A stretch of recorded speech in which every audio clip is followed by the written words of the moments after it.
Welcome to TG24 TV. నేను స్మలత.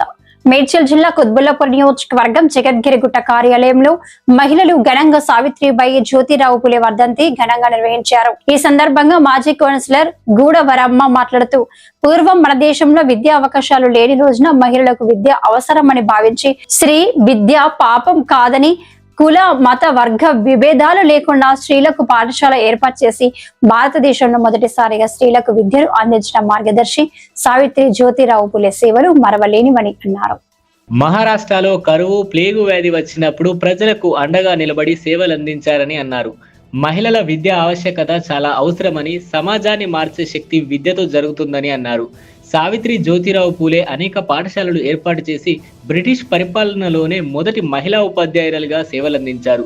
ప్రజా పాలన ప్రభుత్వం జ్యోతిరావు పూలే సావిత్రిబాయి ఆదర్శంగా మహిళలకు విద్యా పాఠశాలలు ప్రాధాన్యత కల్పిస్తున్నారని, పాఠశాలలకు వెళ్లి బాలికలకు స్కూటీలు ఇవ్వడం అభినందనీయమని అన్నారు.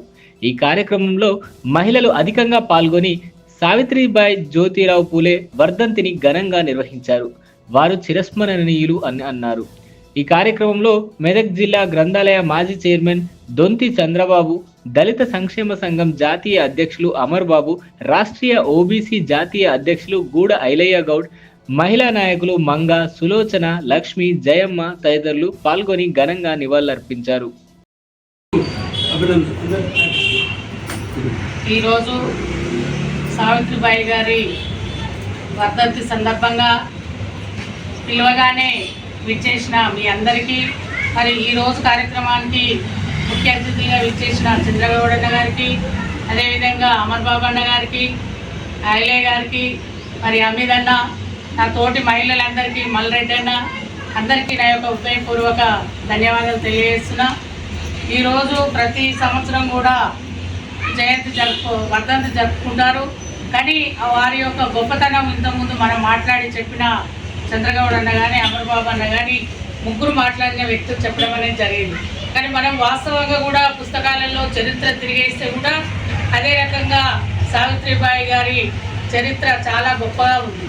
కొంతమంది నాకెందుకులే, ఎవరు చదివితేంది, ఎవరు చదవకపోతేంది, వాళ్ళతో నాకెందన్న ఆలోచనతోటి చాలామంది ఉండే ఆ రోజులల్లో అసలు బయటకు వెళ్తే ఆడవాళ్ళు వాళ్ళకు చదవద్దు, వాళ్ళకు ఒంటింటి కుందేలునే పనిచేయాలి, వాళ్ళు బయటకు రావద్దన్న అంత కట్టుదిట్టమైన టైంలో కూడా ఆమె వారి యొక్క భర్త పులే గారి సహకారంతో మరి మహిళలకు ప్రత్యేకంగా విద్య ఉండాలి, వాళ్ళన్నింటిలో రాణించాలి, ముందుకు రావాలి, చదువుతోటే అన్నీ ఇదవుతుందనే ఆలోచనతోటి వారు స్కూల్ ఏర్పాటు చేసి మరి మహిళలను ముందుకు తీసుకురావడానికి కృషి చేసిన గొప్ప మహా వ్యక్తి సావిత్రిబాయి గారు.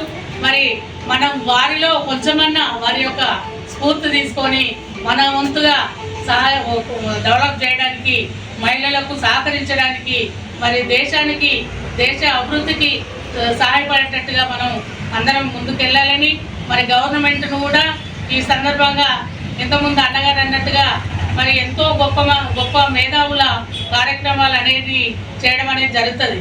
జయంతి కానీ, వర్ధంతి కానీ ఇవన్నీ మరి ఇలాంటి ముఖ్యమైన వీళ్ళవి కూడా చేస్తే బాగుంటుందని, దీన్ని మరి డిమాండ్గా చేస్తే బాగుంటుందనే ఆలోచన నాకు కూడా వచ్చింది, అన్నగారి అభిప్రాయం. మరి ఇంకా కూడా వారి యొక్క ఆశయాలను తీసుకొని మనం అందరం ముందుకెళ్ళాలని ఈ సందర్భంగా తెలియజేస్తున్నాను.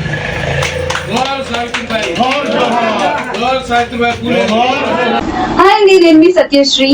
Please do subscribe TG24 TV.